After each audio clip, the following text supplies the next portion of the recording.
Hello, everybody. Bit of quiet, thank you.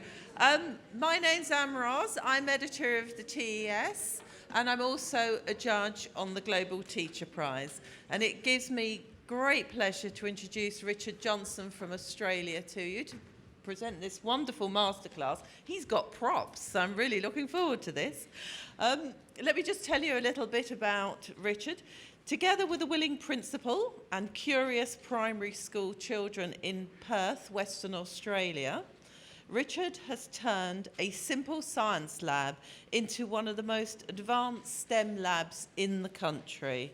Not only has he won Australia's most prestigious teaching award, the Prime Minister's Prize for Science Teaching, he is, of course, today one of the Global Teacher Prize top 10 finalists. So well done, Richard. So let's look forward to this masterclass with Richard and solve problems using some of the most amazing technologies in the world, from robotics to 3D printing and 3D pens and augmented reality. If primary students can do it, I'm sure that even we can here today. So have fun. And over to you, Richard. Thank you. Thank you. Well, thanks for that introduction. And the guys up the back there, can you tell me if you can drop the lights at any stage? Can we do that? We can lower the lighting. Yeah. So that'll be okay when I ask you. Thank you. Look, ladies and gentlemen, it's great to be here today, and I've got to acknowledge those 9 other finalists with me. They are fantastic, and they've made my year. Because being here with them, I feel that I'm not so crazy. Right? Not so crazy, because when you do things differently in education, sometimes people can think that way. So to gather these people that certainly do a lot of what I do, hands-on learning, that's an absolute must in my world. And we've really got to explore some of the child-centred learning and certainly frame it for a lot of other teachers to get involved with, because sometimes it can be a little bit of a dying art. So welcome to my world of, I would call it the 3D world at the moment, because that, just in that side of things in my lab, I get really excited. And if you know anything about 3D printing, I must ask a question. Who uses a 3D printer in their classroom? See? Like-minded people over here, Joe, one of the 10, and yeah. So if you've never seen one, or I'm sorry I couldn't bring one, they're a bit heavy, but I'm going to show you some of the things I print with a printer. So we have 3D printing. We can also 3D draw. There is a new product on the world stage. The next, after the things you can manipulate, because children love to manipulate things, comes augmented reality and virtual reality. 2 different things, only a slight difference. Does anybody know the difference between augmented and virtual? Oh, you do. There you go. What do you reckon, Joe? Virtual reality is a closed scape where you're in and you're actually, it takes you deeper in. The augmented reality is taking advantage of your surroundings and placing digital technology on it and stretching the 3D world out that you live in and integrating it with digital technology. You're exactly right. In a nutshell, augmented reality adds the natural world into it. Virtual is just like what's outside with the virtual glasses on. You're inside, you're locked into a world controlled by a computer. And there are lots of different ways you can use augmented reality. I think I like augmented over virtual. Sometimes when you lock those headsets on, you can just get a little bit dizzy. You've got to wear something that really encloses your face. So I prefer augmented reality. And I brought a couple of things to show you today. These books, they are augmented reality books. They're not very expensive. We pay $14 in Australia for them. There are a set of them, and you probably ask, well, what do? They actually bring the books to life. So you would, if you know anything about QR codes, you can download you have to have an app to run these books. You take your tablet, you hover it over the book at about this height, and whatever's on the book on a certain page will actually come to life as you view through the tablet on the page. So if you want to run an experiment, or you want curiosity, all right, from Mars to be sat down on the page of your book, and you can actually send it on a little mission, you can move it around, and every single page is different. So that's a pretty engaging type of activity for children. Not hugely expensive, but certainly the type of book that is coming. We also use the dreaded, I have to mention the dreaded worksheets. We use quite a few in our system. If you have to have a worksheet, why wouldn't you want one that comes to life? So you can actually get hold of augmented reality worksheets, and if you've got the frog life cycle on the page, hover your tablet above it, and everything will come to life. That's pretty compelling. In the US now, you can purchase your maths worksheet system, and you have all the geometric shapes you ever need as you hover your tablet above everything. So augmented reality in that sense is pretty cool. Let's get on to maybe 3D printing. And my world of 3D printing is fantastic. If NASA are into it, and NASA will give you a download file that you can just punch into your printer, and you can print up these things. So we've got Curiosity here. We've got this was a really neat spacecraft about 6 months ago. Cruised past Pluto, and it was New Horizons. So New Horizon actually went past, took all the photos, and you may have heard about them. But on the day that happened, we were able to print the actual model out for the kids to have a look at. And we hung a few around the room, as you would. I work with and I always examine how parents in the school can bring their expertise into the school. And I cannot believe, strangely enough, we have some top scientists as parents in the school. They are so sharing. Scientists, whenever you connect with them, they will go out of their way to help you with your children's programs. So I have a person by the name of Julian Heng. Julian came into the school a couple of years ago, and he told me he was a neuroscientist researcher, and he wanted to run a class with the kids. And so he did. We brought him in. He spent a couple of days with the children, an almost specially selected group of 20 children, and he introduced them to breeding bacteria. So it was the handprint on the agar plate, touch it, seal it, put it into an incubator, wash your hands, touch another agar plate, seal it, put it in the incubator. How many people have ever done that?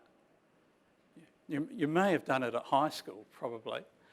So we developed a program together, and the children watched bacteria breed overnight at 37 degrees in an incubator. And the results were astounding, particularly if you washed your hands. And so that leaves a message with them forever. They will remember that activity beautifully forever. So Julian went one stage further and started talking about bacteria. And so we didn't have a huge microscope anywhere to see bacteria. I don't know about pictures. Yeah, we can look at pictures of bacteria. Can we handle them? So we dug out the website in the world, in America, where you can download the files and print your bacteria. And these are what you get. And no, they're not golf balls. They are actually different types of bacteria. So children can then look at them, handle them. We can change the colours of the bacteria. You can either spray paint these, and we use car spray paint, which is a little bit lighter than some of the enamels that you can go and buy in your local hardware store.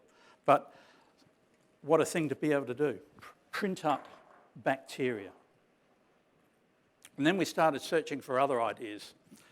And there's a guy in the middle of India, the last person on earth I would have thought I could find a 3D print file for Australia and the UK's most famous war award, all right, a bravery award in war.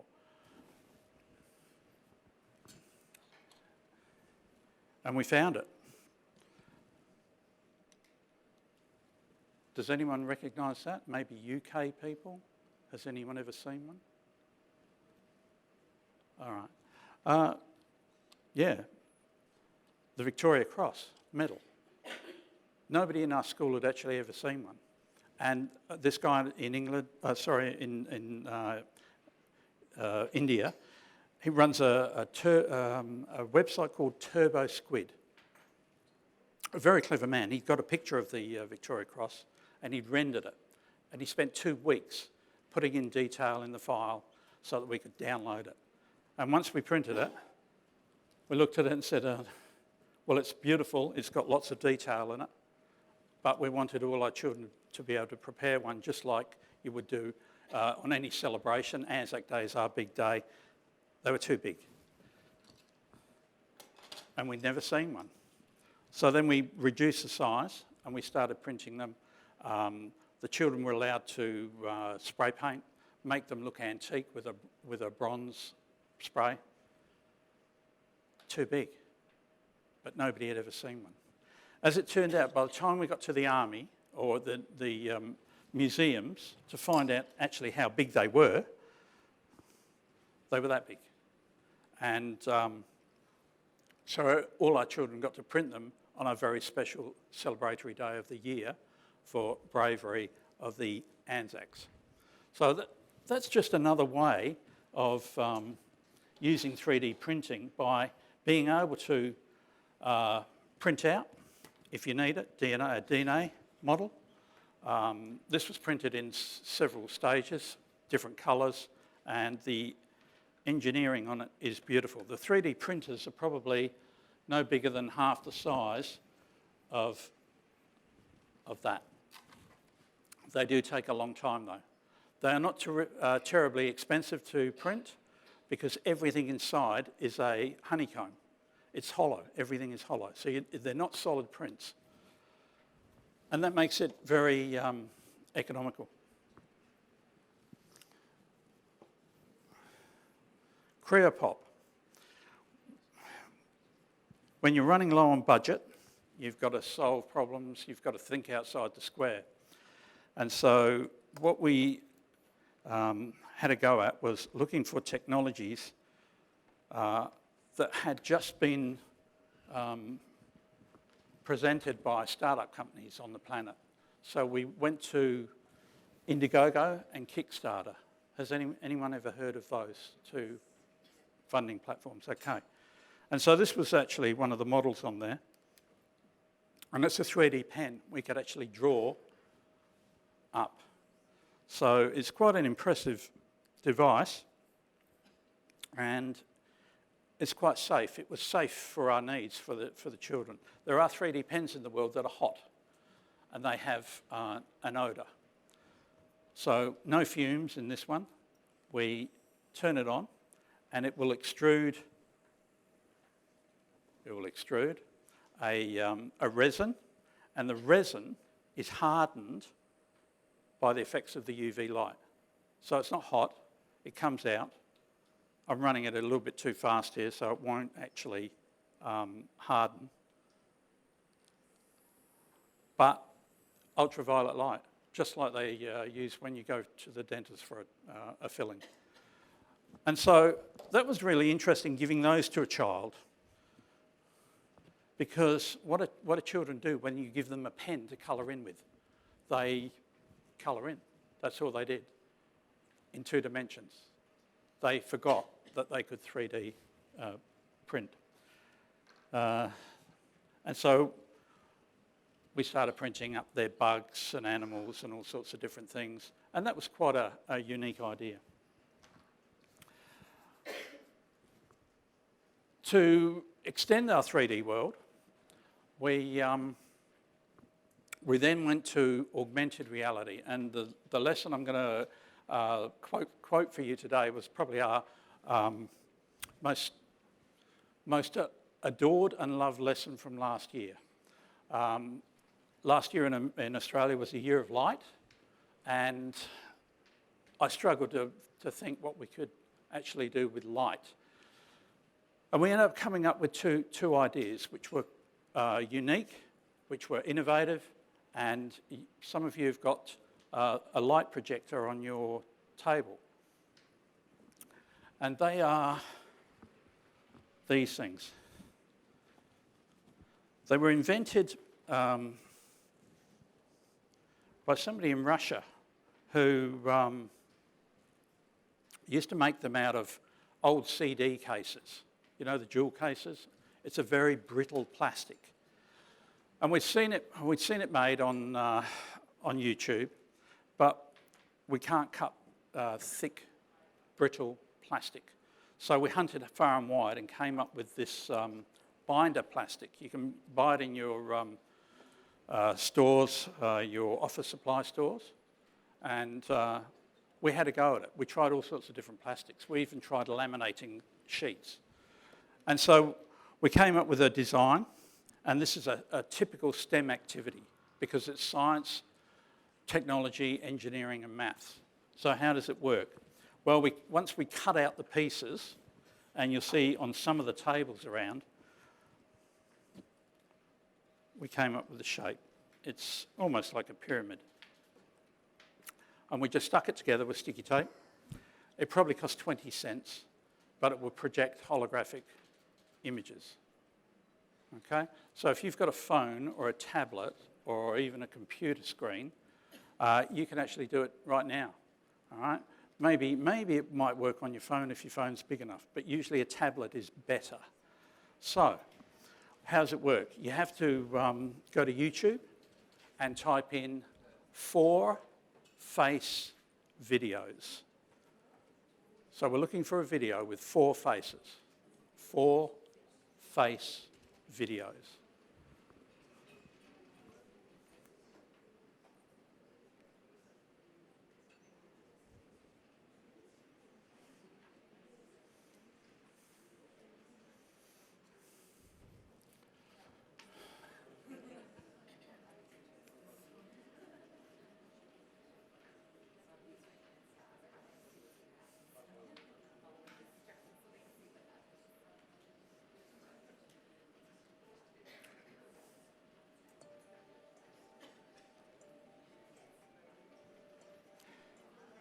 Now this works in a lower type of light, and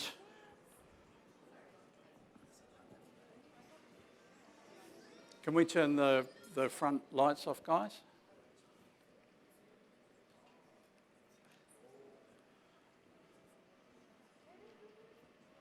Beautiful, thank you. That's a hummingbird. That's a discus fish. Sorry about the people up the back being so far back. How does it work? It's all about reflection. And that was the topic of the light instruction we gave the children.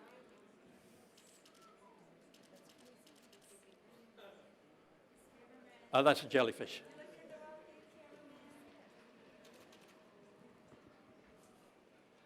And the videos go on and on. And if you can imagine children taking that one home, they may not talk about their maths, they may not talk about their language activities for the day, but they went home and every one of them talked about being able to make a holographic projector. Did anyone get one going? Do another?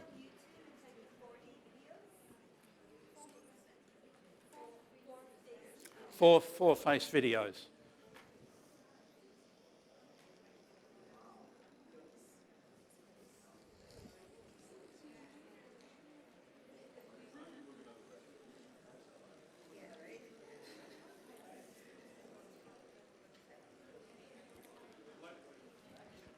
So the next stage we went to with the light activity, now that we'd learnt a little bit about reflection and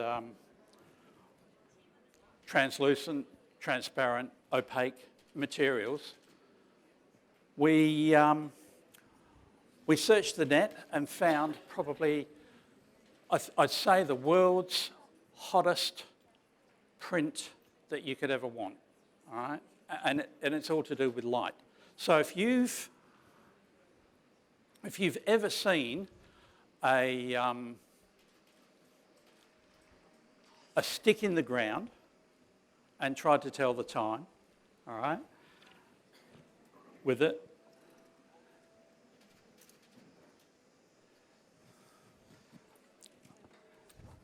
this is a digital equivalent, all right, the digital equivalent. We printed it out.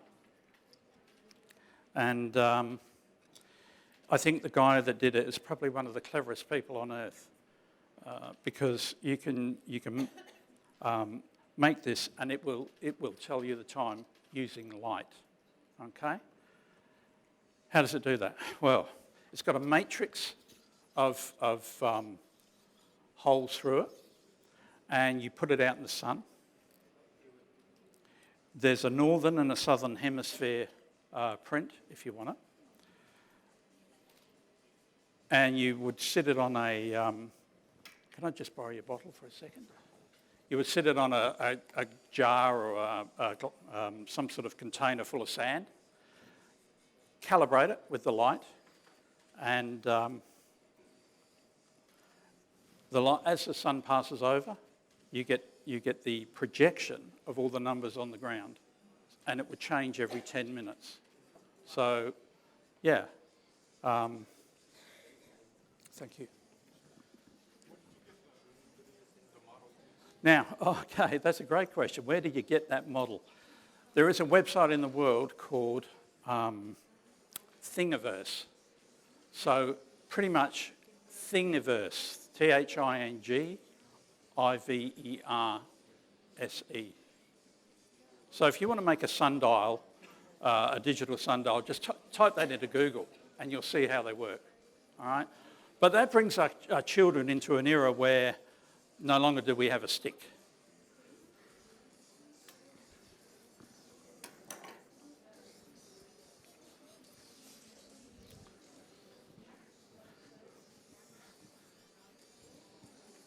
With our 3D printing world, I'll just finish off with this one now, and I'd like maybe the front row.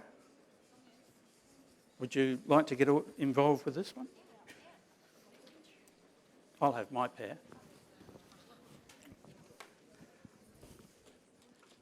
You may have to stand up and face the rest of the crowd. All right? There we go.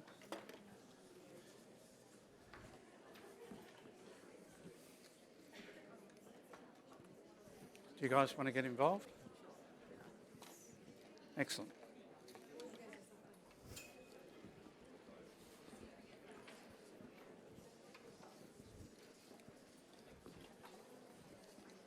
Now, you may have to stand up in a minute and face the crowd. Is that all right? You might look a bit modern. I'll tell you about them in a second, but you've got to put your glasses on. In a minute. Well, here's the future, perhaps. We're not quite sure. If you've heard of Google Glass, anyone ever heard of that? Yeah, you heard of it. I've never seen it. Actually, it went defunct. Is that right? It's now no longer available. No. No, you wouldn't throw that technology away. You wouldn't not use it. So Google Glass evolved, as everything does, particularly in education. And Google Glass has become Project Aura. Project Aura. And so Project Aura is all about the 3D world. It's coming. It fits in with technologies like HoloLens. HoloLens is real. It is on the planet. And HoloLens is one of the most amazing things you could ever want to know about. So this one, you would put your glasses on and you would be broadcast light into your eye with small, I suppose, small pictures on it. So you will be seeing in front of you your telephone, your computer. Nobody else will be able to see it. So a little bit dodgy, that one. Maybe the switch is a bit loose, but these guys have got it all. And yeah, obviously you can see your phone or your computer in front of you. Not quite. The story behind these glasses is, and it's like a lot of things, you can, we had this designed by a child who is an expert in 3D printing. I taught him 2.5 years ago how to run a printer, and he became absolutely expert in the field. And he's printed these up. I said I was coming to the conference, and I said, I'd like to show some technology. And he printed it. This is his idea of what Project Aura would look like. And so he's even managed to write Project Aura into the side on the goggles. And that's the power of 3D printing. He uses a program which is probably one of the most used design programs on the planet called Tinkercad. Tinkercad. And every child on the planet could use that. It's free, and so is Thingiverse. And so if you get a 3D printer, and they've come right down and down and down in price. I run 6 in the classroom, and I just can't wait to get a slightly bigger one. You're always looking for that slightly bigger one. This print would probably take 8 hours to print.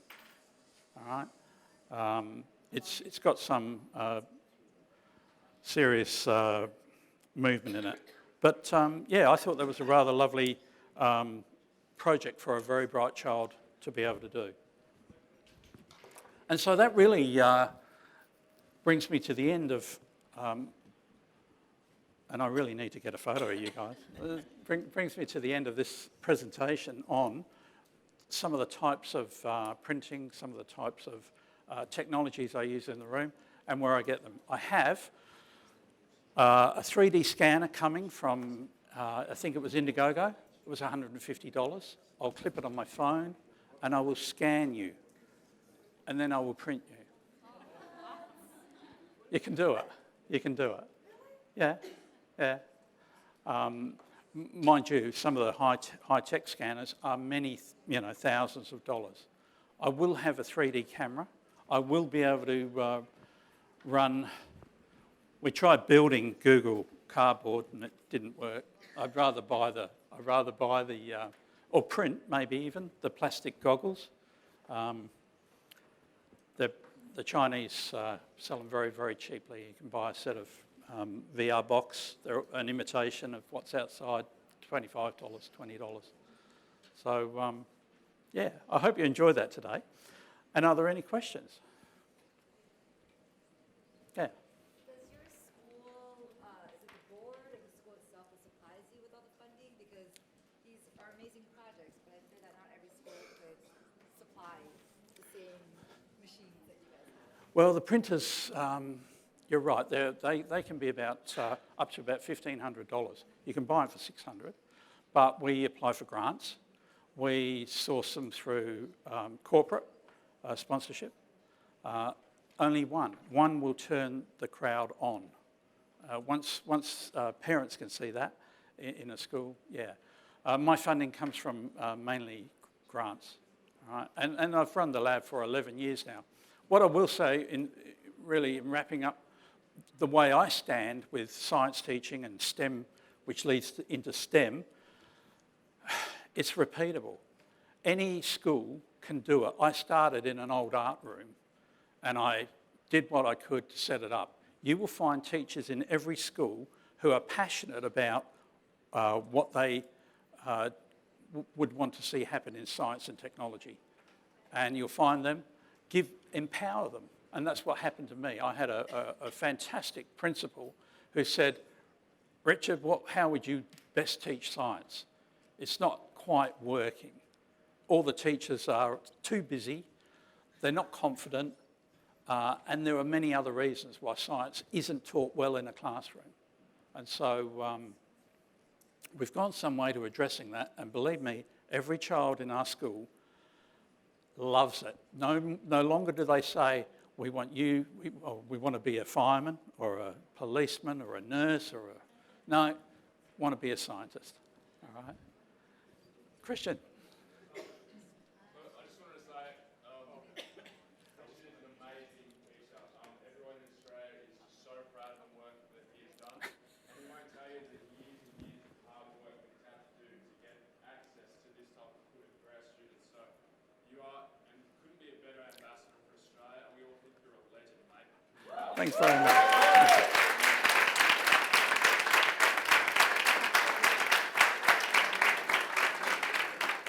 So I searched the world for it all. It's all on a website. In Australia, if your name is Johnson, you get called Jono. All right, it's a very Australian phrase. Jono Science. Go there, dig deep, have a look at the website because it's a catalogue of everything I've found over 11 years that I consider to be brilliant for other teachers around the world and cheap, not expensive. Okay, so there you go. Thanks very much for coming today. Really appreciate it.